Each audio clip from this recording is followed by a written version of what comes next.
So it's that time of the year again, guys. The playoffs are almost upon us. Let's jump into it.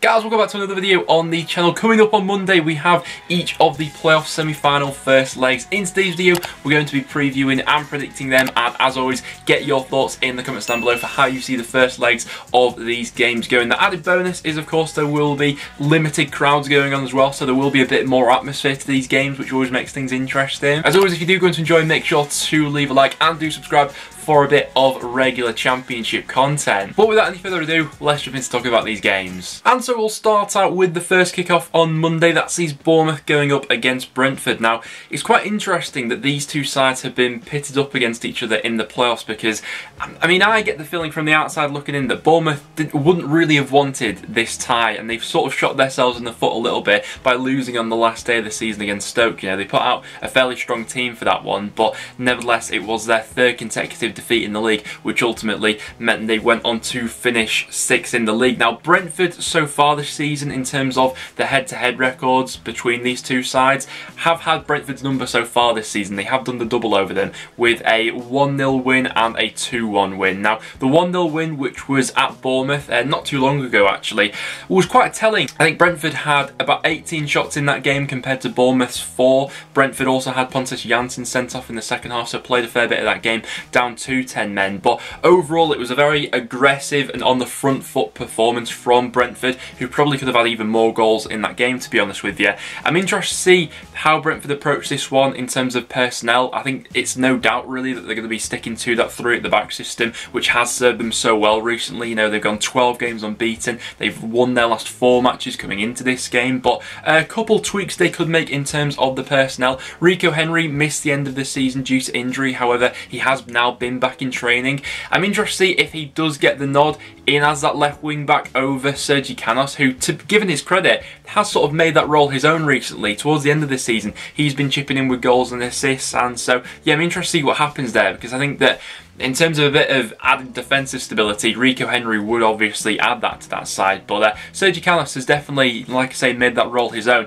What makes Brentford scary though is their forward options, and they've got a bit of a choice with what they could do. Now that they're playing with that sort of front two, Ivan Toney, regardless, is going to start. I think we're all decided on that, but who plays up alongside him? Is it going to be Marcus Forss, or is it going to be Brandon Mbeumo, who actually finished the season quite strongly for Brentford? He scored 3 goals in his last 4 matches towards the end of the season. We're probably then going to see like Fosu in that hole, who I think has been really quite an effective player. When Brentford came to Deepdale and put 5 past us, he was really their standout player of that side, and obviously defensively they are also a very strong team. However, we shouldn't rule out the threats that Bournemouth have coming into this game as well.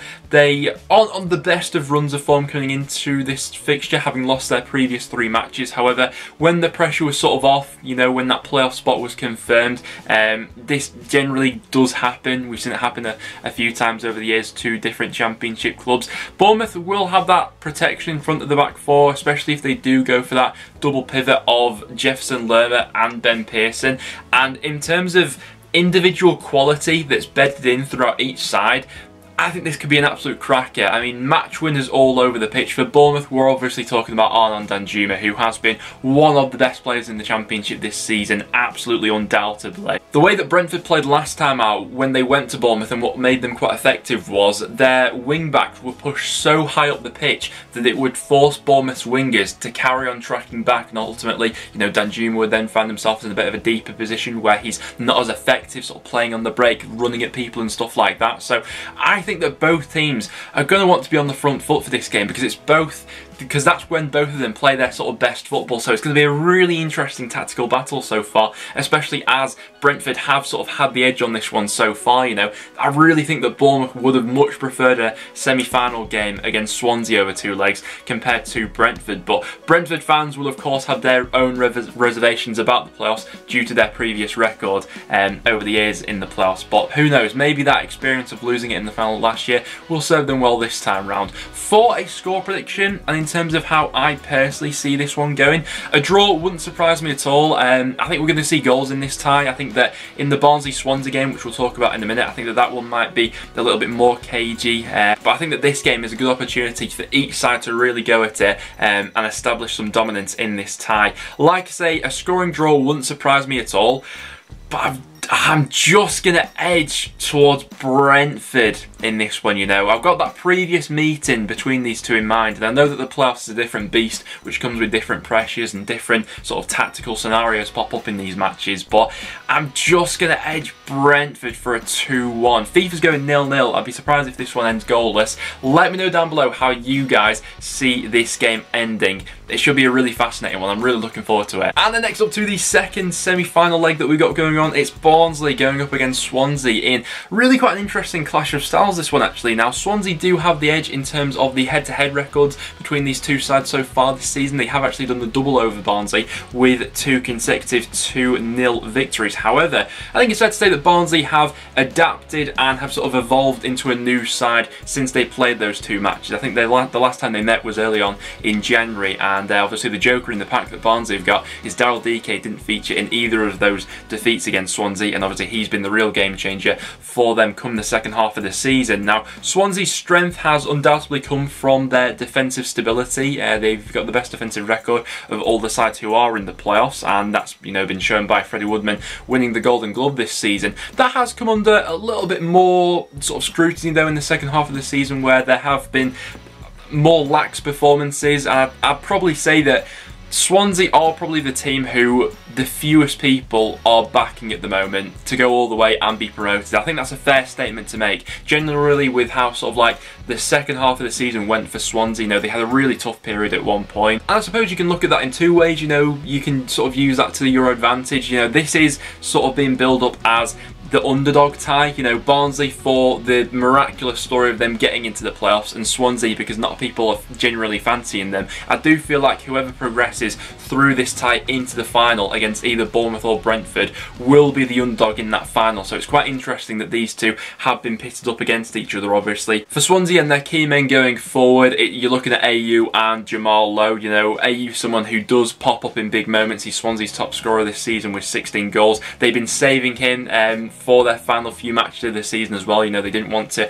aggravate any injuries or something along that nature, and make no mistakes about it, if Swansea are going to do something here, AU's going to be absolutely pivotal to that. Lowe as well, if you give him space to run in behind. I remember one of the goals that Swansea scored against Barnsley earlier on this season came from a bit of a mix-up in Barnsley's back line. Lowe takes that ball and slots it away calmly into the bottom corner. I do have a feeling though that because of Swansea's nature and how I've got it in my mind that they're probably going to look to approach this game, it's maybe going to be a little bit lower scoring than the opening leg of the Bournemouth-Brentford game. I might be totally off on that, and you know, these two sides might go ahead and prove me wrong. You know, an early goal for either team could definitely blow that prediction out the water or something like that, but I do have the feeling that this one might be a little bit more tentative in terms of the action in the final third. Now, in terms of going forward, there is one avenue where I think that Swansea could be a little bit dangerous from, if I'm being honest, and that's from set pieces. So far this season, Barnsley have conceded from 17 set pieces.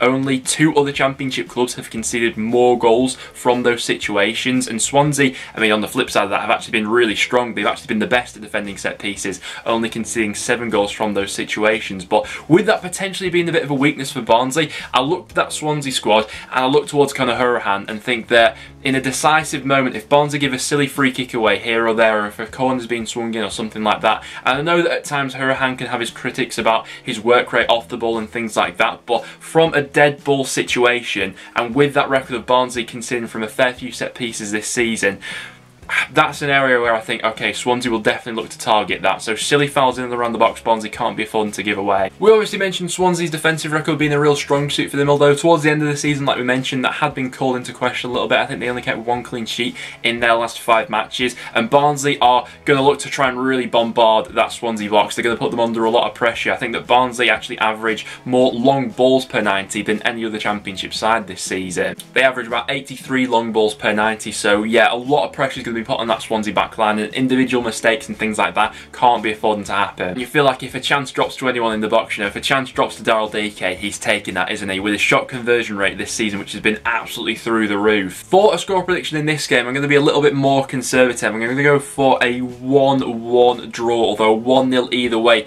also wouldn't surprise me. Don't think there's going to be all too much in this one, with FIFA going for a massive 4-0 Swansea. But there we have it, guys. Those are my predictions for the first legs of the playoff semi-finals, which are each taking place on Monday. So do get your thoughts down below. Who are you edging in the first legs of these matches, and what are your score predictions? Really interested to see which way you guys are swaying for this one. But apart from that will now wrap it up for today's video, guys. So as always, if you did go on to enjoy, make sure to leave a like. It is always massively appreciated. Make sure to subscribe for a bit of regular Championship content. Check out the Patreon, link to that is down below. But apart from that, thanks for watching, guys, and I'll see you all in the next one.